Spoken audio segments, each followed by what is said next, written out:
కరీంనగర్లో విద్యానగర్ రేకుర్తి భూముల విషయంలో 22/A జాబితా నుండి నిషేధిత జాబితా నుండి తొలగించాలని పోరాటం చేస్తున్న పాషం మోహన్ రెడ్డితో మనం ఉన్నాము.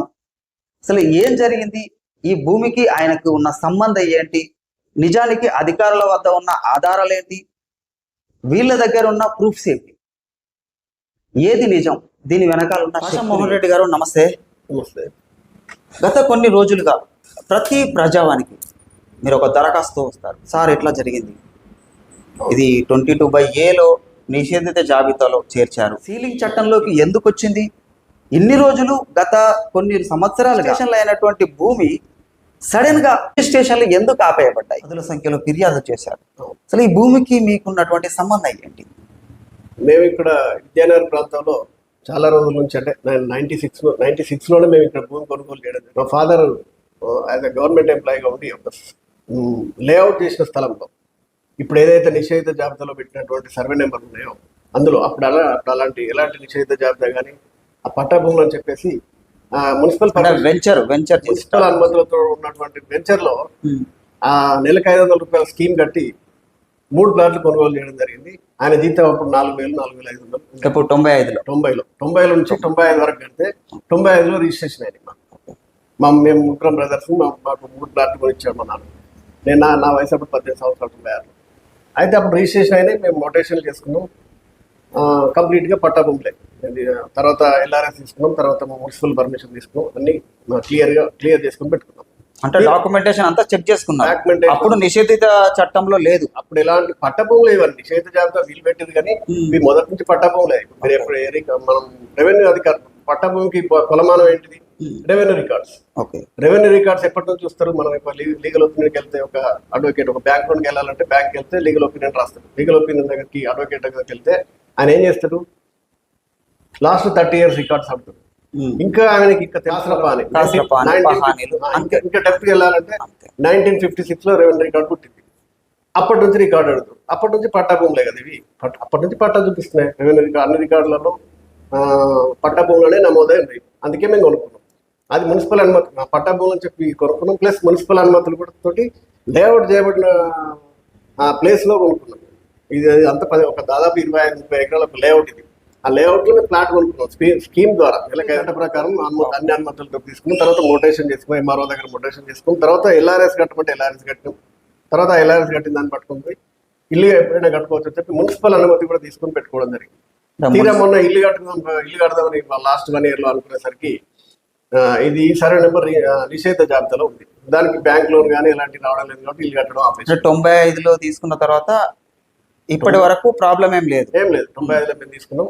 95 నుంచి 2025 వరకు ఎలాంటి ప్రాబ్లం లేదు. 2020లో సడన్లీ నిషేధ జాబితాలు పెట్టారు ఈ ప్రభుత్వం వచ్చిన తర్వాత. ఎందుకు పెట్టారని మేము అనుకుంటే, మేము వెళ్ళి కలెక్టర్ గారిని అడిగితే ఇందులో సీలింగ్ ల్యాండ్స్ ఉన్నవి.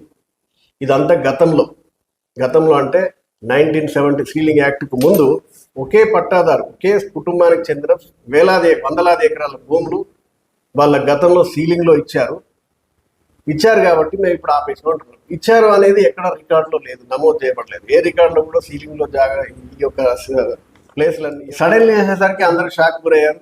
మరి ఇదేమైందని మేము అడిగితే, గత సంవత్సర కాలం నుంచి మేము ప్రతి కలెక్టరేట్కి వెళ్ళి ప్రతి వారం వినతి పత్రం ఇచ్చి వస్తున్నాం.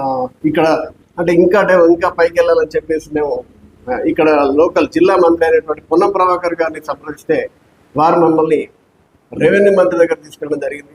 అక్కడ నుంచి రెవెన్యూ మంత్రి గారు మళ్ళీ రీసర్వే కోసమని రీసర్వే చేయమని కలెక్టర్కి ఆర్డర్ ఇవ్వడం జరిగింది. అది ఇద్దామనే లోపు ఎవరైతే నిషేధ జాబితాలు పెట్టే అప్పటి కలెక్టర్ పమేలా సత్పతి గారు ఉంటారు కదా, వారు ట్రాన్స్ఫర్ అయ్యి వెళ్ళిపోయారు. సేమ్ ప్లేస్లో కొత్త కలెక్టర్ గారు చిత్రా మిశ్రా గారు వచ్చారు. మేము ఆ రెవెన్యూ మంత్రి దగ్గర తీసుకొచ్చిన లెటర్ను కలెక్టర్ గారికి ఇవ్వడం జరిగింది. కలెక్టర్ గారు చూసి, మరి నేను ఈ విభాగానికి కొత్త, నాకు ఈ జిల్లా కొత్త కాబట్టి నేను ఒక 2 నెలల్లో దీన్ని మొత్తం పూర్తి సర్వే చేసి మీకు చెప్తానని చెప్పడం జరిగింది. మేము 2 నెలల వరకు కాముగా కూర్చున్నాం. 2 నెలల నుంచి ఆ తర్వాత నుంచి ప్రతి వారం వెళ్ళి మేము కలెక్టర్ గారిని కలవడం జరుగుతుంది, ఆందోళన చేయడం జరుగుతుంది. అంటే మీరు కోర్టుకు వెళ్ళారా? మరి ఇది ఒక భూ వివాదం కాబట్టి మీరు కోర్టుకు వెళ్ళే అదొక రూట్ కూడా ఉందిగా. అంతే. గతంలో ఏమైందంటే 2011లో ఒకసారి జనతా పార్టీ సత్యనారాయణ గారిని ప్రజా ప్రయోజన రాజ్యం కొంతమందిలో రేకుర్తి వాసులతో కలిసి అప్పట్లో 1997లో బిఆర్ మీనా గారు ఈ యొక్క సర్వే నెంబర్లపై అవకతవకలు జరిగాయని చెప్పి 125 సర్వే నెంబర్లు రేకుర్తి సంబంధించినవి, 16 సర్వే నెంబర్లు విద్యానగర్ సంబంధించినవి, తర్వాత కొత్తపల్లి రకరకాల షేకాన్ భూముల మీద చాలా అవకతవకలు జరిగాయని చెప్పి ఒక రిపోర్ట్ ఇవ్వడం జరిగింది. దాంట్లో 612 అవకతవకలు అంటే ఇక్కడ ప్రభుత్వం తరపునే జరిగాయని చెప్పి రిపోర్ట్ చేయడం జరిగిందా? అవకతవకలు జరిగాయని రిపోర్ట్ ఇచ్చారని చెప్పి కోర్టు స్టే ఇచ్చింది. చెప్పి 97లో కలెక్టర్ బిఆర్ మీనా గారు ఇచ్చిన రిపోర్ట్ ను ఆధారంగా చేసుకుని వాళ్ళు కోర్టుకు వెళ్తే హైకోర్టు 2010లో స్టే ఇచ్చింది. స్టే ఇచ్చిన తర్వాత అప్పుడు ఒక సంవత్సరంన్నర రిజిస్ట్రేషన్ బంద్ చేశారు. ఎప్పుడు ఏ సంవత్సరంలో? 2010లో. 2010లో ఎంతకాలం బంద్ అయింది? దాదాపు 1.5 year బంద్ అయింది. మేము మళ్ళీ రెవెన్యూ రికార్డ్స్ అన్ని పరిశీలించి 1956 నుంచి మొత్తం అన్ని మేము ఒక అడ్వకేట్ పెట్టి హైకోర్టులో దానిపై ఫైట్ చేయడం జరిగింది. ఆ ఫైట్ చేయడం జరిగితే ఆ యొక్క స్టే ఆర్డర్ ఉంది కదా, వాళ్ళు తెచ్చిన స్టే ఆర్డర్ను హైకోర్టు రద్దు చేసి యథావిధిగా మీరు రిజిస్టర్ చేసుకోవచ్చు, ఇందులో ఎలాంటి అంటే ఏదైతే అవకతవకలు ఉన్నాయని చెప్పి వీళ్ళు స్టే తీసుకొచ్చారో దాన్ని రద్దు చేసింది. అంటే ఇందులో ఎలాంటి అవకతవకలు కొనసాగించవచ్చు, ఎలాంటి అవకతవకలు జరిగాయనడానికి ఆధారాలు లేవు కాబట్టి మీరు యథావిధిగా మీ యొక్క క్రయ వేదికలు జరుపుకోవచ్చని ఇచ్చింది. ఆ యొక్క వాళ్ళు ఇచ్చిన స్టేని రద్దు చేసి ఓకే 2012 క్లియరే కదా, క్లియరే. అప్పటి నుంచి ఒక 5-6 సంవత్సరాలు యథావిధిగా ఎలాంటి ఆటంకాలు లేకుండా ఇక క్రయ విక్రయాలు జరిగినాయి. మళ్ళీ 2018లో కలెక్టర్ సర్ఫరాజ్ అహ్మద్ గారు వచ్చారు. సర్ఫరాజ్ అహ్మద్ గారు వచ్చి వారికి కూడా వీళ్ళు తరచు వినతి పత్రాలు రేకుర్తి వాసులు ఎవరు మళ్ళానే అవకతవకలు జరిగినాయి, ఏదో చిన్న కాంట్రవర్షియల్ కామెంట్స్ ఏమైనా జరిగితే కలెక్టర్ సర్ఫరాజ్ అహ్మద్ గారు ఈ రికార్డులంటే మళ్ళీ పరిశీలించి 2018 జూలైలో రిజిస్ట్రేషన్ ఈ యొక్క సర్వే నెంబర్లు రిజిస్ట్రేషన్ చేద్దని లిస్ట్ కోర్టు ఆర్డర్ను కూడా పరిశీలనకు తీసుకోకుండా మళ్ళీ రిజిస్ట్రేషన్ స్టాప్ చేశారు. మళ్ళీ ఆధారం ఏంటంటే సేమ్ మళ్ళీ కలెక్టర్ ఆ కొట్టేసినటువంటి కోర్టుకు కొట్టేసినటువంటి 612/97 జీవోను ఆధారం మళ్ళీ రిజిస్ట్రేషన్లు జరగకుండా సబ్ రిజిస్టర్ ఆఫీసులకు పంపడం జరిగింది. అప్పటి నుంచి మళ్ళీ సబ్ రిజిస్టర్ ఆఫీస్కి ఏముంది కలెక్టర్ ఆఫీస్ లెటర్ కాబట్టి వాళ్ళు రిజిస్ట్రేషన్ బంద్ చేశారు. మేము ఎందుకు బంద్ చేసారు మళ్ళీ కలెక్టర్ గారు అడిగితే 612/97 కలెక్టర్ మీనా రిపోర్ట్లో ఈ యొక్క సర్వే నెంబర్లు రిజిస్ట్రేషన్ చేయొద్దు అన్నది కాబట్టి మేము పంపినాం వాళ్ళంటారు. మరి మేము కోర్టు 2012లో మేము కోర్టు ఆర్డర్ తీసుకొని చూపించినాం. ఇందులో ఏం లేదు కదా, కోర్టు వాళ్ళు ఏదైతే స్టే తెచ్చుకున్నారో దాన్ని బట్టి దాన్ని రద్దు చేసిన గంతే అంటే మనకి అదే కదా విషయం. ఏంది వాళ్ళు ఏ ఆధారంగా వేరు 612 బట్టే పేరు దాన్ని రద్దు చేసినట్టు స్పష్టంగా కోర్టులో తీర్పిచ్చారు. తీర్పిచ్చినాక మళ్ళీ ఎందుకు ఆపేసినట్టు అడిగితే అది కాదు ఇది కాదు దీనిలో బాగా చాలా కాంప్లికేటెడ్స్ ఉన్నాయని చెప్పి వాళ్ళు దాటేసి ఆ కోర్టు ఆర్డర్ని ఎలాంటి పరిగణలో తీసుకోకుండా వాళ్ళు మళ్ళీ రిజిస్ట్రేషన్ స్టాప్ చేయడం జరిగింది. అది వచ్చిన తర్వాత కలెక్టర్ గారు ట్రాన్స్ఫర్ అయ్యి వెళ్ళిపోయారు. మళ్ళీ యథావిధిగా సేమ్ కథ. మళ్ళీ కొత్త కలెక్టర్ వచ్చారు, నాకు తెలియదని కొత్త కలెక్టర్ గారు అన్నారు. మరి మనం ఏం చేస్తాం? మళ్ళీ మేము నానా కష్టాలు పడి ఆ యొక్క కలెక్టర్ ఇచ్చిన ఆర్డర్ మీద మళ్ళీ హైకోర్టుకి వెళ్ళడం జరిగింది. హైకోర్టుకి వెళ్తే అక్కడ ఇండివిజువల్గా అంటే వ్యక్తిగతంగా ఇప్పుడు నా ప్లాట్ 200 గజాలు ఉందనుకోండి, నా వ్యక్తిగతంగా మీరు పిటిషన్లు వేయచ్చు, మేము ఆర్డర్స్ ఇస్తామని చెప్పి చెప్పడం జరిగింది. మేము అలాగే వ్యక్తిగతంగా మేము ఆర్డర్ తీసుకుంటూ రిజిస్ట్రేషన్లు యథావిధిగా కొనసాగించుకుంటూ 2025 వరకు వచ్చాము. ఈ 2025లో సడన్లీ మళ్ళీ నిషేధిత జాబితాలో పెట్టారు. ఇది సార్ జరిగింది. ఈ యొక్క రేకుర్తి భూముల నుంచి మొదటి నుంచి 3 సార్లు స్టాప్ చేశారు రిజిస్ట్రేషన్. 3వసారి అయితే కంప్లీట్గా 22 ఏళ్ళు పెట్టారు, నిషేధిత జాబితాలో పెట్టారు. మరిది ఆధారం ఏంటంటే మళ్ళీ గదే 612 కొటేషన్ ఆర్డర్ని పట్టుకుని మళ్ళీ ముందరేసింది. ఇదేంటంటే రేకుర్తి విద్యానగర్ ప్రజలతోటి కంప్లీట్గా వీళ్ళు అసలు గేమ్ ఆడుతున్నారా, మరి వీళ్ళని ఇబ్బంది పెట్టాలని ఉందా, లేకపోతే ఏం ఆశించి చేస్తున్నారా అనేది ఎవరికి అర్థమవుతలేదు. మరి రెవెన్యూ అధికారులు గవర్నమెంట్కు తప్పుడు నివేదికలు పంపిస్తున్నారా, లేకపోతే ప్రభుత్వమే కావాలని? గతంలో రిజిస్ట్రేషన్ చేసింది ఇదే రెవెన్యూ అధికారులు, ఇప్పుడు ఆపేసింది అదే అధికారులు. అంటే ఒకసారి కోర్టు తీర్పు వచ్చిన తర్వాత దీన్ని యథావిధిగా కొనసాగించవచ్చు అన్న తీర్పుని కొనసాగించవచ్చు. ఎలాంటి కోటాటలు వీళ్ళు పరిగణలో తీసుకుంటారు? అన్ని కోటాటల్లో ఈ లొసుకు ఆ లొసుకు అన్ని లొసుకులు వెతికి మొత్తం మీద అయితే అధికారుల దగ్గర పోతే ప్రభుత్వం అంటున్నారు, ప్రభుత్వం దగ్గరికి వెళ్తే అధికారులు అంటున్నారు. ఇదే మాకేం అర్థమైతే లేదు. అంటే ఒకటండి మోహన్ రెడ్డి గారు, నిజంగా ఇది చట్టంలో 22/Aలో నిషేధిత చట్టంలో ఉంది అంటే గతంలో ఎందుకు రిజిస్ట్రేషన్ చేసారు ఈ అధికారులు? అయితే ప్రభుత్వం ఉద్దేశం ఏంటంటే కొత్త ప్రభుత్వం టీఆర్ఎస్ ప్రభుత్వం మీద కాంగ్రెస్ ప్రభుత్వం వచ్చిన తర్వాత ప్రభుత్వ భూములను కాపాడే క్రమంలో అంటే ప్రభుత్వ భూములు చాలా ఉంటాయి కదా, అసైన్ భూములు ఏ బేస్ చేసుకొని ఈ యొక్క రిజిస్ట్రేషన్ ఆపి అంటే 612 అని చెప్తున్నారు. 612 అంటే 97. ఎప్పుడైతే మీ కలెక్టర్ గారు రిపోర్ట్ ఇచ్చి ఒక సర్వే నెంబర్ల మీద అవకతవకలు ఉన్నాయని చెప్పారో అప్పుడే మీరు రిజిస్ట్రేషన్ ఆపేయాల్సింది, ఈ సిస్టమ్ మొత్తం ఆపేయాల్సింది. దాన్ని తొక్కిపెట్టి అది బయటికి తీయకుండా యథావిధిగా ఎప్పుడు కూడా రిజిస్ట్రేషన్ ఆపలేదు. కంప్లీట్గా రిజిస్ట్రేషన్ చేసుకుంటూ పోతూనే ఉన్నారు. ఆ రిపోర్ట్ అట్లనే ఉన్నది. వీళ్ళు రిజిస్ట్రేషన్ చేసుకుంటూ పోతూనే ఉన్నారు. మున్సిపల్ వాళ్ళు అనుమతులు ఇస్తూనే ఉన్నారు. ఇల్లు కట్టుకుంటూనే ఉన్నారు. 97 నుంచి అసలు ఎలాంటి ఆటంకాలు లేకుండా ఎవరికి తెలియకుండా నడుస్తూనే ఉంది. వెంచర్లు చేస్తున్నారు. చేస్తారు సార్. ఇప్పుడు వెంచర్లు చేస్తున్నారు ఎందుకు చేస్తారు? వాళ్ళకి ఏం ప్రామాణికం ఏంటిది? రెవెన్యూ రికార్డులో ఇది పట్టాగా నమోదై ఉందా లేదా? రెవెన్యూ రికార్డులో పట్టా ఉన్నప్పుడు ఎవరైనా కొనుక్కుంటారు కదా, దాన్ని ఏముంది? ఇప్పుడు ఈ యొక్క కలెక్టర్ రిపోర్ట్ అవకతవకల విషయాన్ని మరి ఎక్కడ షో దాన్ని మీరు అవకతవకలు అంటే అధికారులు ఏమైనా ఖచ్చితమైన ఆధారాలు చూపిస్తున్నారా మీరు అడిగి? వాళ్ళ దగ్గర ఎలాంటి ఆధారాలు లేవు. అది సిబిసిఐడిలో ఫైల్ చేసి అంటే సీజ్ చేసి ఉన్నాయని చెప్తున్నారు. ఇప్పుడు మీరు ఒక మొటేషన్ మీ యొక్క ఇప్పుడు ఈ యొక్క సర్వే నెంబర్ల ఇప్పుడు సరే వాళ్ళు అక్కడ సీజ్ చేసి ఉన్నాయి. ఇప్పుడు సడన్ గా సంవత్సరం క్రితం వీళ్ళకి ఈ ఆర్డర్స్ ఎవరు పాస్ చేశారు? అది ఎక్కడ షో చేయట్లేదు. కలెక్టర్ సమస్యను మనం చర్చించాలంటే డెప్త్ గా వెళ్ళాల్సి ఉంటుంది. ఇప్పుడు మనం ఏంటంటే ఇందిరాగాంధీ 1973లో సీలింగ్ యాక్ట్ ఎక్కడ స్టార్ట్ అయిన పంచాయతీ అంటే ఇప్పుడు మనం జనరల్ గా నిజాంలో మనకు స్వాతంత్రం ఎప్పుడు వచ్చింది? నిజాం కాలం నిజాం నుంచి మనకు స్వాతంత్రం వచ్చింది 1948లో. 1948 కంటే ముందు ఎవరి పేరు అయితే భూమి ఉందో వాళ్ళందరూ పట్టాకెక్కారు. 1956 రెవెన్యూ రికార్డు వచ్చినప్పుడు అంతకు ముందు ఉన్నటువంటి పట్టా ఎవరి పేరు ఉందో, ఎవరి కబ్జాలు ఉన్నారో వాళ్ళ పేర్లోకి ఇచ్చింది. వాళ్ళది భూమిగా నమోదైన తర్వాత వీళ్ళకి ఇప్పుడు అంతకుముందు ఉన్న పట్టదారు కాబట్టి మొదటి నుంచి ఇక్కడ ఈ ఏరియా ఈ ఏరియాను పరిపాలించింది కాబట్టి షేఖాన్ ఫ్యామిలీ చేతిలో 50 ఎకరాలు, ఒక ఫ్యామిలీకి 50 ఎకరాల కంటే ఎక్కువ ఉండదు అనే ఉద్దేశంగా ఇప్పుడు సపోజ్ ఈ షేఖాన్కు 4500 ఎకరాలు అంటున్నారు. మరి అది ఎంతమంది పేరు మీదో ఎన్ని ఫ్యామిలీలు ఉన్నాయి అందులో? వాళ్ళకు కూడా ముస్లిమ్స్ అంటే ఎంత ఒక్కొక్కరికి 10 మంది పిల్లలు చెల్లెలు మొత్తం అయితే ఫ్యామిలీకి 50 ఎకరాలు వచ్చి మిగతా అంతా వాళ్ళ దగ్గర తీసుకోవడం జరిగింది. తీసుకొని దానికి బట్టిగా తీసుకోలే గవర్నమెంట్, దానికి ప్రతిఫలంగా డబ్బులు కూడా ఇచ్చారు. సీలింగ్ యాక్ట్ ఒక సర్వే నెంబర్లో 10 ఎకరాలు ఉందనుకోండి, 5 ఎకరాలు సీలింగ్ లో ఇచ్చారు. ఆ 5 ఎకరాలు డబ్బులు ఇచ్చారు, గవర్నమెంట్ డబ్బులు ఇచ్చారు. ఇచ్చి 5 ఎకరాలు ఆయన పేరు మీద నుంచి మిగతా 5 ఎకరాలు అప్పుడు తీసుకున్నప్పుడు వెంటనే దాన్ని గవర్నమెంట్ భూమిగా నమోదు చేస్తే బాగుండేది. రికార్డులో పెండింగ్ పెట్టారు. మరి ఎట్లా పెట్టారో తెలియదు. ఇదంతా పెద్ద స్టోరీ ఉంది. ఇప్పుడు 1973లో ప్రత్యేక అధికారులు ఇక్కడికి వచ్చిండ్రు. సెంట్రల్ గవర్నమెంట్ నియమించినటువంటి అధికారులు వచ్చి ఇక్కడ రెవెన్యూ వ్యవస్థలుగా వీళ్ళతోటి అసోసియేట్ అయ్యి వాళ్ళు ఎవరి దగ్గర ఎంత తీసుకోవాలి, ఎవరికి ఎంత డబ్బులు ఇవ్వాలి అని సీలింగ్ డిక్లరేషన్, డబ్బులు తీసుకొని డిక్లరేషన్ కూడా ఇచ్చారు. సీలింగ్ డిక్లరేషన్ ఈయన ఇంత ఇచ్చిండు, ఈయనకి ఇంత డబ్బులు ఇచ్చినాం అని చెప్పి డిక్లరేషన్ ఇచ్చి వాళ్ళు వెళ్ళిపోయారు. రెవెన్యూ అధికారులకు ఆ రికార్డ్ అంతా పెట్టి దీన్ని ఇంప్లిమెంట్ చేయమని వెళ్ళిపోయిన తర్వాత వీళ్ళేంది అప్పుడు 1973 అంటే పటేల్ పటవారీ వ్యవస్థ ఉంది. పటవారీ వ్యవస్థ. పటేల్ అంటే police Patel, law and order. Patwari అంటే భూములకు సంబంధించిన వ్యవస్థ అంతా ఆయన చేతిలో ఉండేది. ఇంకా ఆంధ్ర సైడ్లో అయితే కారణము మున్సబ్ అని కూడా చాలా ఉండేది, 5-6 పోస్టులు ఉండేది. అయితే ఏమైందంటే ఇప్పుడు ఎప్పుడైతే రెవెన్యూ రికార్డు వీళ్ళకి వెళ్ళిపోయిన తర్వాత వాళ్ళు వెంటనే ఇంప్లిమెంట్ చేయలేదు ఫస్ట్ పాయింట్. తర్వాత అది కంటిన్యూ అవుతుంది. ఎందుకంటే వీళ్ళంతా రెవెన్యూ అధికారులందరూ భూస్వాముల ఇళ్ళలో ఉండేది. అప్పుడు వాళ్ళు ఏది రాస్తే గదే వాళ్ళు సీలింగ్ రికవరీ చేసి వీళ్ళకి ఇచ్చినా కానీ పట్టా భూములు అలాగే కొనసాగుకుంటూ వస్తున్నాయి.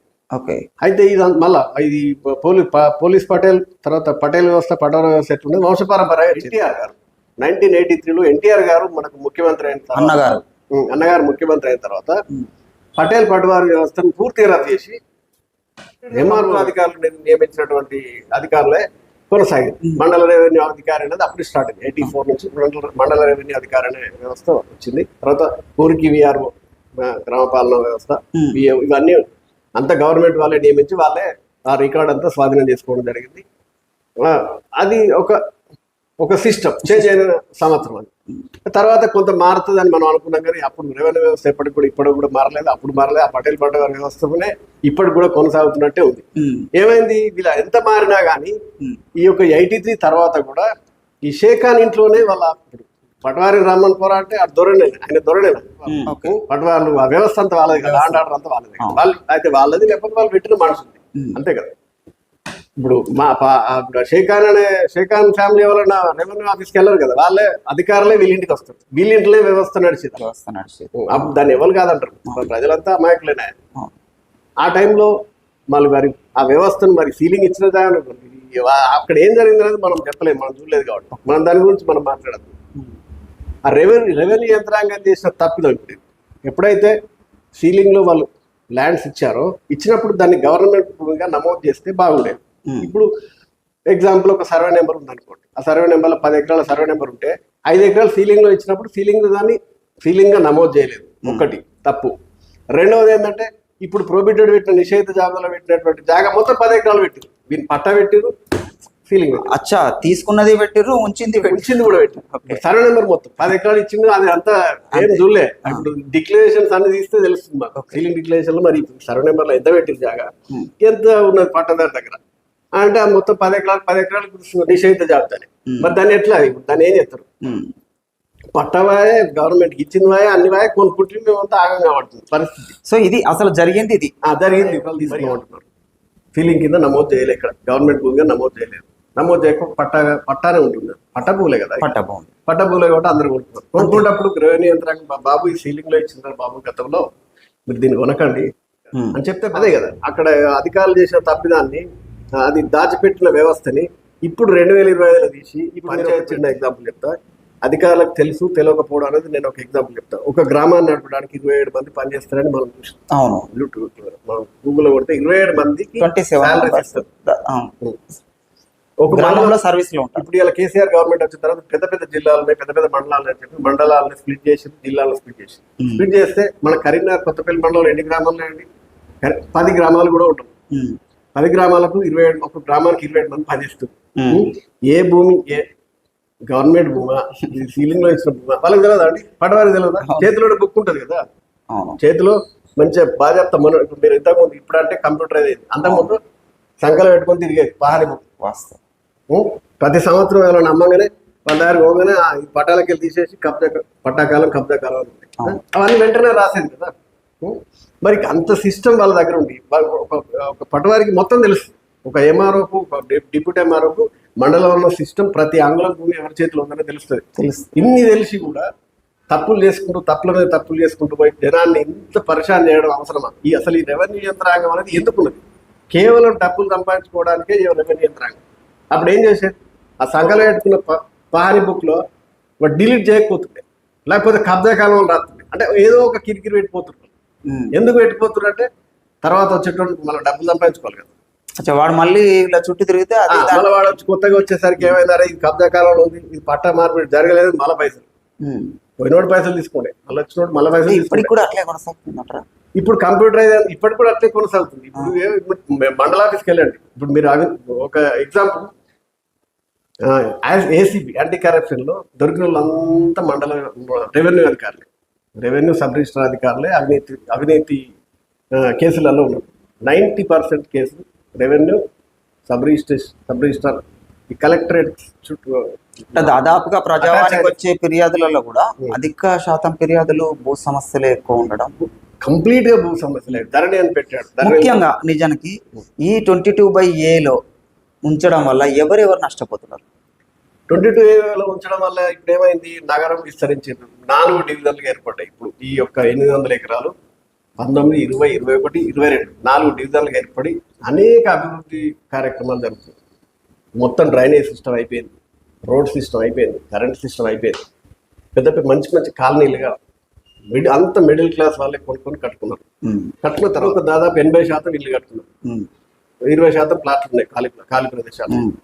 ఇప్పుడు సపోజ్ నేను నన్నే ఎగ్జాంపుల్ తీసుకోండి, నేను నా కూతురు పెళ్లి కోసం వచ్చి 15 సంవత్సరాల కింద 2 ప్లాట్లు కొనుక్పెట్టాను. అప్పుడు ఏదో ₹1,00,000 50 ఇప్పుడు అది 30-40 లక్షలు అయింది. ఇప్పుడు నా కూతురు పెళ్లికి వచ్చింది, ఇప్పుడు నేను పెళ్లి చేయాలంటే ఏం చేయాలి? అయితే 2 ప్లాట్లను వాళ్ళకి అమ్ముకోవాలి. వాళ్ళు తీసుకుంటా అంటే 2 ప్లాట్లు ఇవ్వాలి, లేకపోతే అమ్ముకోవాలి. తీసుకుంటా అంటే ఇప్పుడు నిషేధిత జాబితాలో ప్లాట్లు ఇవ్వడం ఇంత తీసుకుంటారా? ఒక్కటి అమ్ముతా అంటే ఒకటి. మళ్ళీ ఇప్పుడు నేనేం చేయాలి? ఇప్పుడు నేను దాని మీదనే ఆధారపడుతుంది. నాలాంటి కష్టపడి చెమటోడ్చి సంపాదించిన డబ్బంతా మనం దాని మీద ఇన్వెస్ట్మెంట్ చేశారు. ఇప్పుడు ప్రస్తుతం అవసరానికి ఉపయోగపడి నాలాంటి వాళ్ళు చాలా మంది ఉన్నారు, ఇంకా పేదలు 100 గదాలు. దాదాపు అంటే ఒక ఫిగర్ 10,000 కుటుంబాలు అని చెబుతున్నారు. నిజంగా ఎంతమంది ఉంటారు? ఇప్పుడు మీరు దానిలో ఎన్ని ఎకరాలు ప్లాటింగ్ దాదాపు ఎన్ని ఎకరాలు? ఇది రౌండ్ ఫిగర్ 125 సర్వే నెంబర్లు అంటే దాదాపు 600 ఎకరాలు రేకుర్తి. విద్యానగర్ 16 సర్వే నెంబర్లు, ఒక 150 ఎకరాలు 200 ఎకరాల దాకా విద్యానగర్ పరిధి. దాదాపు 200 ఎకరాలు. విద్యానగర్ పరిధి అంటే ఇది మొత్తం పట్టణం, కంప్లీట్ పట్టణం. Complete. విద్యానగర్ అంటే కొత్త పట్టణం, అంతే. మిడిల్ క్లాస్ అన్ని ఇళ్ళు ఉన్నాయి. దాదాపు 10% కూడా ఖాళీ ప్లేస్ లేవు. మంచి క్లాసిక్ ఏరియా. ఇప్పుడు ఇల్లు అమ్ముకోవాలి. ఇల్లు అమ్ముకోవాలంటే ఏం చేయాలి? వాడు ఇల్లు అమ్మలేదు, కొనుక్కోవాలి. లోపల ఖాళీ ప్లేస్ కట్టుకోవాలి. మనం ఖాళీ ప్లేస్ ఇప్పుడు నేను ఎగ్జాంపుల్ చెప్తాను. మా నాన్న వచ్చి దాని నేను ఇల్లు కట్టుకోవాలి. ఇల్లు కట్టుకోవాలంటే అక్కడ లోన్ రాదు. అన్నీ ఉన్నాయి, మున్సిపల్ పర్మిషన్ ఉంది, ఎల్ఆర్ఎస్ కట్టాం, అన్ని కట్టాం. ఇప్పుడు పోయి ఇల్లు కట్టుడే. కానీ బ్యాంక్ లోన్ ఎవరైనా బ్యాంక్ లోన్ కాకపోతే డబ్బు సొంత ప్రొహిబిటెడ్ జాబితాలో ఉంది. ఇప్పుడు నేనేం చేయాలి? ఇల్లు కట్టరాదా? ఇప్పుడు పెళ్లి చేయరాదా? నా ఎగ్జాంపుల్ నేనే గిట్టున్నాం. ఇప్పుడు నాలాంటి వాళ్ళు 100 మంది ఉన్నారు ఇక్కడ. ఇప్పుడు మళ్ళీ మిడిల్ క్లాస్ లో ఎట్లుంటుంది? వాళ్ళు బయట పడరు, వెళ్ళి పెడుతుంది. ఇప్పుడు ఇంకా పెద్ద జోక్ ఏంటంటే, గతంలో పెళ్లిళ్ళు చేసిన వాళ్ళు కట్నం కింద ఈ ప్లాట్లు, ఇల్లు, ఇక్కడ ఉన్న ప్రాపర్టీస్ అన్ని అల్లుళ్ళకి ఇచ్చారు, అమ్మాయికి ఇచ్చారు. అమ్మాయికి ఇస్తే వాళ్ళు ఏదైనా వ్యాపారాన్ని విస్తరించుకోవడానికో, లేకపోతే అమ్ముకోవడానికో, ఇంకా వేరే కాడ ఇల్లు కట్టుకోవడానికో ఈ యొక్క ప్రాపర్టీని అమ్మాలంటే వాళ్ళు అమ్మలేకపోతున్నారు. అమ్మలేకపోయి ఎవరికి ఇబ్బంది అవుతుంది? పాపం అమ్మాయిలకు ఇబ్బంది అవుతుంది. ఎవరికైతే కట్నంగా ఇచ్చిన అత్తగారింటికి పంపించినామో ఆ అత్తగారి ఇళ్ళలో వాళ్ళకి ఇబ్బంది అవుతుంది. ఎందుకంటే మీ అమ్మగారు ఏంది ప్లాట్లు నిషేధ జాబితాలో ప్లాట్ మాకు అడ్డగట్టి, ఆ అమ్మాయిలకు ఇబ్బంది అవుతుంది. వాళ్ళు చాలా ఇప్పుడు అది కాలనీలో వెళ్తే రకరకాల సమస్యలు ఉన్నాయి సార్. ఒక్కొక్కరికి చెప్పుకుంటే అంటారు, ఎగ్జాంపుల్ చెప్పుకుంటే ఇది పోతుంది, చెప్పకపోతే అది పోతుంది అన్నట్టు ఉంటుంది కదా. అట్లా అయిపోయిన పరిస్థితి. ఇప్పుడు ఎవరిని కదిలించినా మొత్తం కంప్లీట్గా బాధలే. ఇప్పుడు సంవత్సరం అవుతుంది. సంవత్సరం నుంచి ఇంత పెద్ద సిస్టమ్ ఆపేస్తే ఎవరికి చెప్పుకోమంటారు? వాళ్ళకి విద్యానగర్ ఈ ఏరియాలలో ఎవరైతే ఫ్లాటింగ్ కొనుక్కొని మా భవిష్యత్తుకి ఒక ఆర్థికంగా ఉపయోగపడుతుంది అన్న వాళ్ళకి ఈరోజు వాళ్ళు ఎన్నో ఇబ్బందులు ఎదుర్కొంటున్నారు. ప్రభుత్వం వీళ్ళకి ఏం చెప్తుంది? అధికారులు ఏం చెప్తారు? ఇంతకాలం మీరు రిజిస్ట్రేషన్లు చేస్తేనే వాళ్ళు రిజిస్ట్రేషన్ అయింది. సంబంధిత శాఖలో సంబంధిత అధికారులు రిజిస్ట్రేషన్ చేశారు. మీ నియమ నిబంధనల ప్రకారం వాళ్ళు రిజిస్ట్రేషన్ చేసుకున్నారు. ఇప్పుడు చూస్తే నిషేధిత జాబితా, వీళ్ళకి ఏం చెబుతారు? వీళ్ళకి ఏ రకంగా ప్రభుత్వం న్యాయం చేస్తుంది? ఒక 10,000 కుటుంబాలకి ఏం సమాధానం చెప్తుంది ప్రభుత్వం? ఏమంటారు ఇంకా మోహన్ రెడ్డి గారు? అంటే ఏంటంటే, ఇప్పుడు ఏదైనా ఒక సమస్య రావడం సహజం. ప్రభుత్వ భూములను కాపాడే క్రమంలో ప్రభుత్వం అన్ని రకాల గవర్నమెంట్ భూములను ఆపింది, రిజిస్ట్రేషన్ కాకుండా చేసింది. ఓకే, దానిలో న్యాయం ఉంది, వాస్తవం. హైడ్రా తీసుకొచ్చింది, హైడ్రాని స్వాగతించాం. నిజంగా ఇప్పటికి కూడా హైడ్రా ప్రతి జిల్లాలో రావాలని కోరుకుంటున్నారు. ఎందుకంటే చెరువుల సుందరీకరణ, ప్రభుత్వ భూములు చట్ట పరిధిలో ఉంటాయి, ప్రభుత్వం ఆధీనంలో ఉంటాయి, ఎవరో దోచుకోకుండా ఉంటుంది. నిజానికి రేపు దారిద్ర్య రేఖకు దిగువన ఉన్న వారికి ఏదైనా భూమి పంచాలనుకుంటే ప్రభుత్వం దగ్గర భూమి ఎక్కడుంది? అంత కబ్జాలకు గురేది. ప్రభుత్వం దగ్గర భూమి ఉండాలి కదా. లక్షల ఎకరాలు ప్రభుత్వ భూమి ఉంది. అయినప్పటికీ ఒక పేద కుటుంబానికి 2 గుంటలు ఇద్దామంటే మోక మీద పోతే ఒక 2 గుంటలు దొరకదు. బోర్డులు ఉంటాయి, ఇది ప్రభుత్వ భూమి అని, కానీ అక్కడ భూమి లేదు. అధికారులకు అన్నీ తెలుసు. కింది స్థాయి అధికారులకు తెలుసు, పై స్థాయి అధికారులకు తెలుసా తెలియదా మాకు తెలియదు. ఎందుకంటే ఇందాక మీరు చెప్పినట్టుగా ఒక గ్రామంలో 27 మంది గ్రామానికి సేవ చేస్తున్నారు. ఇండివిజువల్ డిఫరెంట్ కేటగిరీలలో వాళ్ళందరికీ శాలరీ ఇస్తున్నారు. వాళ్ళందరికీ ప్రభుత్వం శాలరీ అంటే జీతం ఇస్తుంది. వాళ్ళ పనే అది, ఇంకా వేరే పని లేదు. అయినప్పటికీ తప్పిదాలు ఎక్కడ జరుగుతున్నాయి? ఏ శాఖ వాళ్ళు ఆ శాఖలో సరిగ్గా పనిచేస్తే, నిజంగా ఏదైనా తప్పు జరిగితే ఇక్కడ తప్పు జరిగిందని పాయింట్ చేసి పై అధికారులకు ఇస్తే అది పై అధికారులు దాన్ని పరిశీలిస్తారు. ఇన్ని తప్పిదాలు జరగవు. అవును, ఇప్పుడు జనరల్గా ప్రభుత్వం వచ్చిన తర్వాత ప్రభుత్వ భూములను కాపాడాలి. రకరకాల ప్రభుత్వ భూములు ఉన్నాయి, వాటిని కాపాడాలనే క్రమంలో ప్రభుత్వ భూములుగా నమోదైనటువంటి సర్వే నెంబర్లన్నింటినీ ప్రొహిబిటెడ్ జాబితాలో పెట్టింది. ఓకే, న్యాయమే, నేను కాదన్నా. చిక్కం భూములు పెట్టారు, రసాయన భూములు పెట్టారు, గతంలో దున్నుకొమ్మలు ఇచ్చిన భూములు పెట్టారు. దాంతోపాటు సీలింగ్ యాక్ట్ కింద ఇచ్చిన భూములు అని చెప్పి మా కరీంనగర్ రేకుర్తి భూములు కూడా పెట్టారు. సీలింగ్ యాక్ట్ కింద ఇచ్చినప్పుడే దాన్ని గవర్నమెంట్ భూమిగా నమోదు చేసి ఉండాల్సింది. అదొక పెద్ద తప్పు మీకు రెవెన్యూ అధికారులు తప్పు. ఎప్పుడైతే 73లో సీలింగ్ కింద ఇచ్చినప్పుడే ఫలానా భూమి సీలింగు, ఫలానా భూమి పట్ట, ఎక్కడిదక్కడ మీరు హద్దులు నిర్ణయించి ఈ యొక్క భూమి ప్రభుత్వానికి చెందింది, ఈ యొక్క భూమి పట్టదారులకు చెందింది అని చెప్తే ఇక్కడ ఈ రేగుర్తికి మేము వచ్చి కొనుక్కునే వాళ్ళం కాదు. ఏదైతే పట్ట భూమి అని మీరు కరెక్ట్ గా నమోదు చేస్తే అదే కొనుక్కునే వాళ్ళం, లేకపోతే ఇంకా పక్క విలేజ్ కొనుక్కునే వాళ్ళం, లేకపోతే ఇంకో ఊరికి అంటే మీరు సీలింగ్ భూమి అని చెప్పి మీరు కొనుక్కోలేదు. మీరు కొనుక్కున్నప్పుడు పట్టా భూమే, మేము పట్టా భూమిగా కానీ సడన్ గా సంవత్సరం క్రితమే సీలింగ్ లోకి వచ్చింది. సీలింగ్ చట్టం అనేది 57 ఆ టైంలో స్టార్ట్ అయింది. ఇందిరాగాంధీ గారు వచ్చినప్పుడు ఆ ఇందిరాగాంధీ గారి ఆధ్వర్యంలో అది పర్ఫెక్ట్ గా అమలు జరిగింది సీలింగ్ చట్టం. ఇప్పుడు సడన్ గా సంవత్సరం క్రితం సీలింగ్ తవ్వకాల్లో బయటపడ్డట్టుగా ఇది సీలింగ్ చట్టం అని ఎట్లా, ఇది ఈ రహస్యాన్ని ఎట్లా బయటకు తీశారు? ఇంతకు ముందు మీరు చెప్పినట్టుగా ఏదైతే తప్పిదం జరిగిందో, జరిగిన తప్పిదాన్ని దాన్ని మళ్ళీ సరిచేసుకునే అవకాశం కూడా ఉంది. అంటే రెవెన్యూ అధికారులకు తెలియకైతే జరగలేదు. ఎప్పుడైతే 73లో ఎంత భూమి వాళ్ళు చాలా కట్టించుకునే కదా రిజిస్టర్ చేసింది మీకు.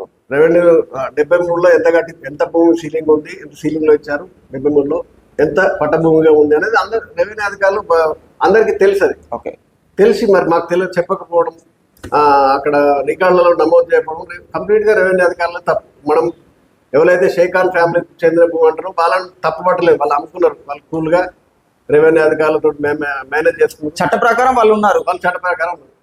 మీరు సీలింగ్ లో తీసుకున్నప్పుడు వాళ్ళు పోరాటం చేయలేదు. వాళ్ళు ఇప్పుడు కూడా పోరాటానికి రావట్లేదు. మేము వెళ్ళి అడిగితే కూడా వాళ్ళు చట్ట ప్రకారం ఎప్పుడు తెర మీదకి రాలేదు ఇప్పటి వరకు. మేమంతా చట్ట ప్రకారం ఉన్నది, మా పేరు మీద ఎలాంటి కోర్టు కేసులు లేవు అని వాళ్ళు చేతులు ఎత్తేస్తున్నారు. మేము అమ్మేసుకున్నాం ఎప్పుడో. ఇంకో విషయం అండి, సీలింగ్ చట్టంలో ఉన్న ఈ ఏదైతే మీరు పోరాటం చేస్తున్నారో ఇందులో కొన్ని బల్ల కింద నుంచి ఆమ్యామ్యాలతో రిజిస్ట్రేషన్ అవుతున్నాయి. 100% మీకు డాక్యుమెంట్ చూపించమంటే చూపిస్తాను. అంటే ఇప్పుడు నిషేధిత జాబితాలోకి చేర్చిన తర్వాత రిజిస్ట్రేషన్ అయినా చూపిస్తారా? పదుల సంఖ్యలో డాక్యుమెంట్ రిజిస్ట్రేషన్ అయినాయి. మరి ఆ రిజిస్ట్రేషన్లు 22 పెట్టినాక కూడా ఎట్లా చేస్తారు? ఈ సబ్ రిజిస్టర్ ఆఫీస్ వాళ్ళు గవర్నమెంట్ కి సంబంధించింది కదా. సబ్ రిజిస్టర్ అంటే కలెక్టరేట్ పరిధిలో నడుస్తుంది. రెవెన్యూ రికార్డు ఒకటండి. చట్టంలోకి ఎందుకు చేర్చినట్టు, ఈ బల్ల కింద నుంచి ఎందుకు రిజిస్ట్రేషన్ చేస్తున్నట్టు? అదే కదా, ఇప్పుడు చాలా ప్లాట్లు రిజిస్ట్రేషన్ జరిగినట్టు మాకు కూడా మా దృష్టికి వచ్చింది. మేము దానికి సంబంధించిన రికార్డు కూడా తీసుకోవడం జరిగింది. అది 100% రిజిస్ట్రేషన్స్ అయితే జరగడం కరీంనగర్ సబ్ రిజిస్టర్ లో జరిగినాయి. కాబట్టి మరి ఎందుకు చేస్తున్నారు మరి అది కూడా మీకు తెలియదు. అంటే నిజంగా జరుగుతున్నాయి 100%. నిజంగా మీకు కావాలంటే దాదాపు డబ్బు ఖర్చు పెట్టి చేసుకుంటే అంతే కదా. ఇప్పుడు ఇప్పుడు నిషేధిత జాబితాలో ఉన్న ప్రాపర్టీని రిజిస్ట్రేషన్ చేసినట్టే వాడు బట్టిగా చేయడం కదా. వాళ్ళైతే ఏదో ఆశించడం అయితే రిజిస్ట్రేషన్ చేయరు.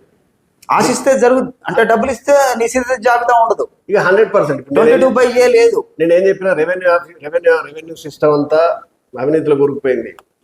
రికార్డులే సరిగా రాయట్లేదు వాళ్ళు. అంటే డబ్బులు ఇస్తే చట్టం సెక్షన్లు ఏమి పనిచేయవు. 100% డబ్బులు ఇస్తే డబ్బులు అనేది ఒక డస్టర్, అన్ని తుడిపేస్తారు. 100% తుడిపేస్తారు. ఏం చెప్తారు అధికారులు? ఇది నవ్వాలా ఏడవాలా కూడా అర్థం కావట్లా. ఇంతకాలం రిజిస్ట్రేషన్ చేసింది మీరే, నిషేధిత జాబితా అన్నది మీరే, డబ్బులు ఇస్తే మళ్ళీ రిజిస్ట్రేషన్ చేసేది మీరే. ఎట్లా ఉన్నది కదా, లంచం లేదు. లంచం ఉంటే అన్ని పనులు అయితే మనకు అందరికి తెలిసిన విషయం. అది ఇండియా మొత్తంలో జరుగుతుంది. ఇక్కడ కరీంనగర్ నాకు పర్టికులర్ కరీంనగర్ ఏం లేదు. ఇప్పుడు ఒక్కటి చెప్పాలంటే ఇటేమో మీరు పోరాటం చేస్తున్నారు, అటేమో కింద నుంచి రిజిస్ట్రేషన్లు అవుతుంది. ఏం చేద్దాం, సిస్టమ్ అలా ఉంది.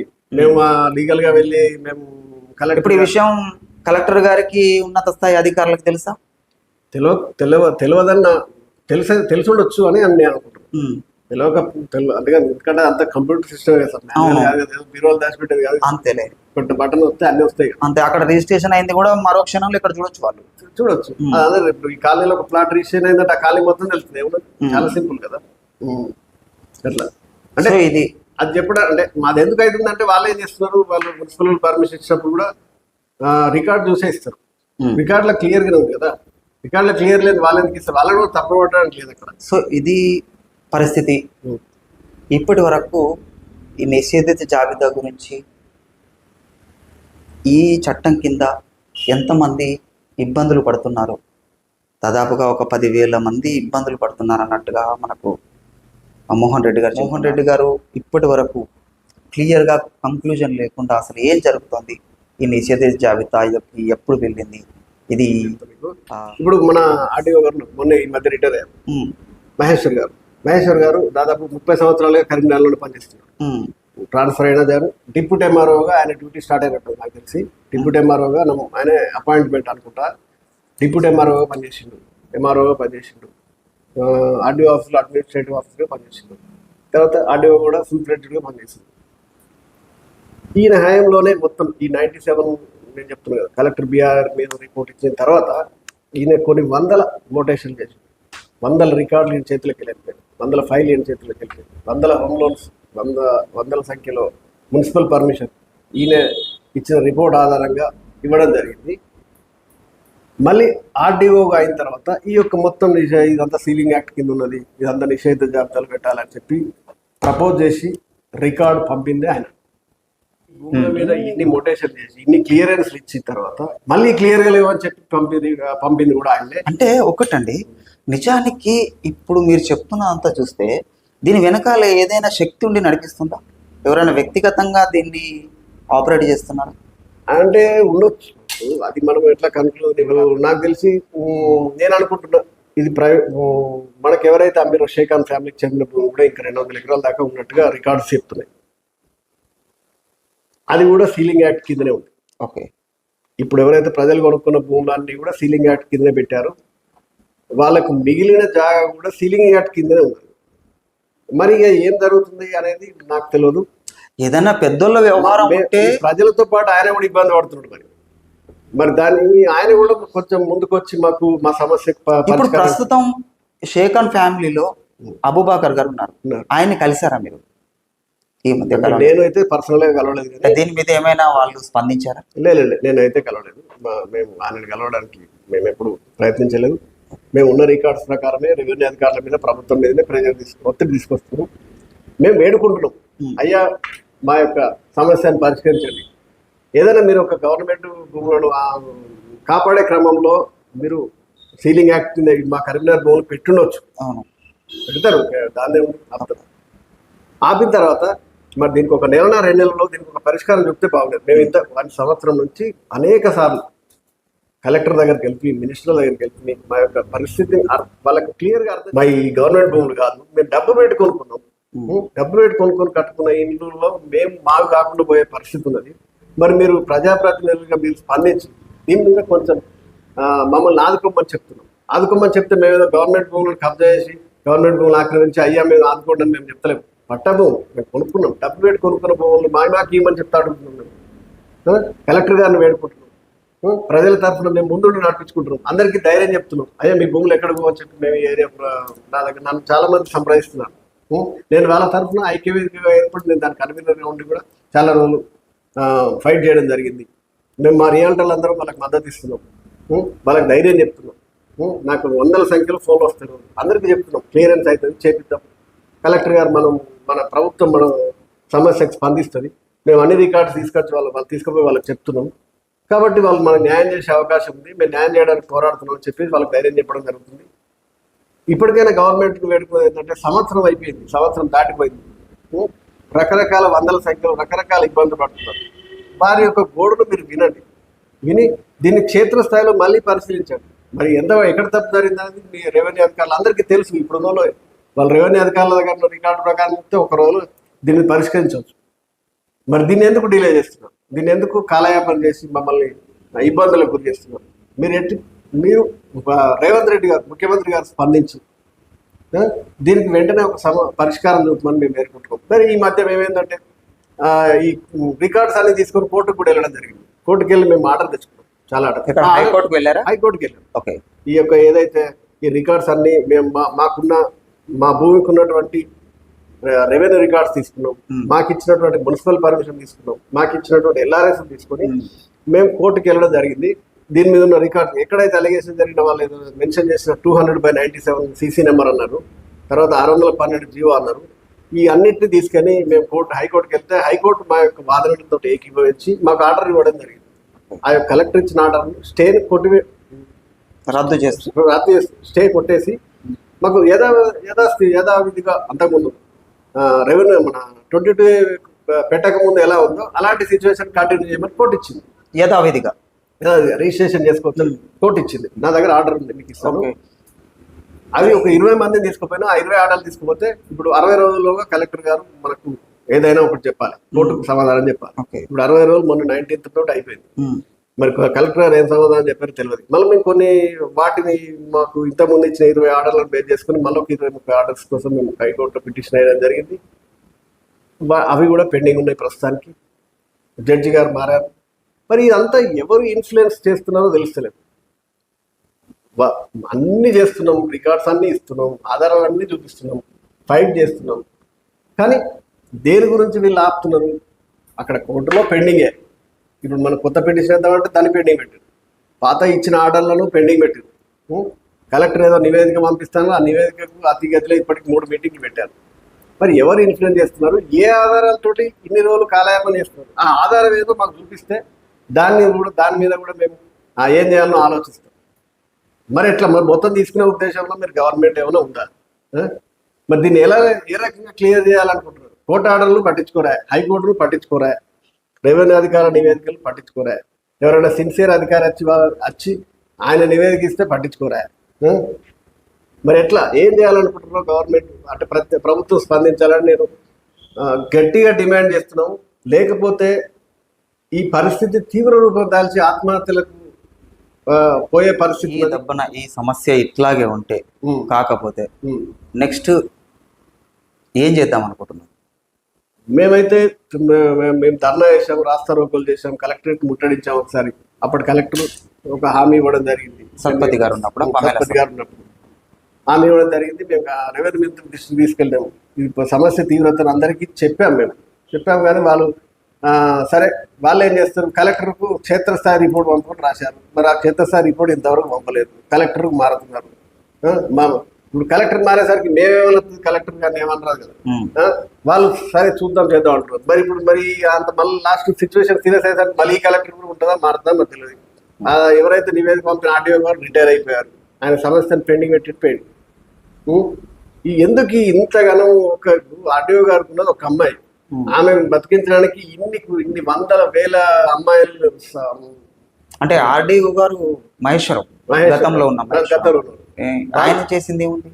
ఆయనే కదా ఈ సమస్యకు మూలం అంతా. ఆర్డీఓ మహేశ్వర్ గారే ఈ యొక్క రిపోర్ట్ పంపింది, ఆపింది, ఇదంతా మహేశ్వర్ గారే, ఆర్డీఓ గారే. మరి ఇన్ని కుటుంబాలకు చూపెట్టి ఆయన అంటే ఈ రిపోర్ట్ పంపించాలని ఆయనకి ఎందుకు అనిపించి ఉంటుంది? ఏమనిపిస్తుంది సార్? సడన్ గా అక్కడే వాళ్ళు బిజీగా ఉంటారు కదా. బిజీగా ఉంటారు నిజమే. గవర్నమెంట్ ప్రభుత్వం ద్వారా ఏం ఆదేశాలు వచ్చినాయో, లేకపోతే ప్రభుత్వానికి ఏం నివేదిక పంపిండు, ఇదంతా మనకు తెలియదు కదా. ఆయన హయాంలో ఆయన ఆపిండు. ఆయన నేనేం చెప్పిన ఫస్ట్ టైం ఆయనే క్లియరెన్స్ ఇచ్చాడు గత 20 సంవత్సరాలు. చివరిలో ఆయన్నే ఆపిండు. మరి ఎందుకు క్లియరెన్స్ ఇచ్చిన ఆయన ఆపింది ఆయన? ఎందుకు ఆపినట్టు? అంటే గతంలో క్లియరెన్స్ ఇచ్చింది కూడా ఆయనే, మళ్ళీ తర్వాత ఆపింది ఆయనే. ఈ నివేదిక పంపిండంటే ఇది ఇప్పుడు ఆయన ఇచ్చే క్లియరెన్స్ పట్టించుకోలేదు అన్నట్టు కదా. దాదాపు మహేశ్వరం గారు ఈ మధ్య రిటైర్డ్ అయ్యారు. అవును. దాదాపు కరీంనగర్ జిల్లాలో ఉన్న ప్రతి మండలంలో పనిచేశారు. ఆయన 20-25 సంవత్సరాలు కరీంనగర్లో పనిచేశారు. కరీంనగర్ దాదాపు ఆయనకి క్లియర్ గా తెలుసు. తెలిసిన ఆయనే ప్రభుత్వానికి పై అధికారులకు, కలెక్టర్ గారికి నివేదిక పంపింది ఆయనే కదా. ఆయన సరైన ఆధారాలు లేకుండా చేసిన పనుల్లా కనిపిస్తున్నాయి. సరైన ఆధారాలు లేవు అసలు. యాక్చువల్గా ఇది పట్టభూమి, ఇది ఆపడానికి వీలేదు. వాళ్ళ దగ్గర ఆధారాలు లేవు. మేము ఇవన్నీ ఆధారాలు సేకరించి మేము కొట్టుకెళ్ళాలని చూస్తున్నాం. ఏదైనా పెద్దవాళ్ళ సమస్య ఉంటే అది వాళ్ళు తెలుసుకోవాలి. కానీ ఒక చిన్న స్థాయి కుటుంబీకులు ఏదో వాళ్ళు జీవితాంతం కష్టపడి కొనుక్కున్న వాళ్ళ ప్రాపర్టీ పైన మీరు ఏం ఆశిస్తున్నారు? ప్రజల చేతిలో ఉన్న భూమిని మీరు ఆపారు విషయం కాకుండా. మరి ప్రజల దగ్గర నుంచి మీరు ఏం ఆశిస్తున్నారు? అసలు ముఖ్యమంత్రి దృష్టికి పోతుందా ఇది? ముఖ్యమంత్రి గారి దగ్గరికి పోయిందా ఇది? కరీంనగర్లో ఉన్నటువంటి సమస్య ఈ పట్టాభూమి, గవర్నమెంట్ భూములు కబ్జా అయితే మీరు తీసుకోండి సార్, ఎవరు పట్టించుకోరు. గవర్నమెంట్ భూములు కబ్జా అయితే మనం ఎట్లా దాన్ని మనం ఫైట్ చేయడానికి లేదు కదా. పట్టా భూములు, పైసలు పెట్టి కొనుక్కున్న భూములు, సగం ధర కొనుక్కున్న భూములు కూడా కాదు, పూర్తిగా లేఅవుట్ కంప్లీట్ గా అన్ని అనుమతులతోటి ఉన్నటువంటి భూములు కొనుక్కున్నాం. అన్ని రోడ్లు మీరు డెవలప్మెంట్ చేస్తున్నారు. మీరు ఇట్లా అంటున్నారు కదా, ప్రభుత్వ అధికారులకు అన్ని తెలుసు.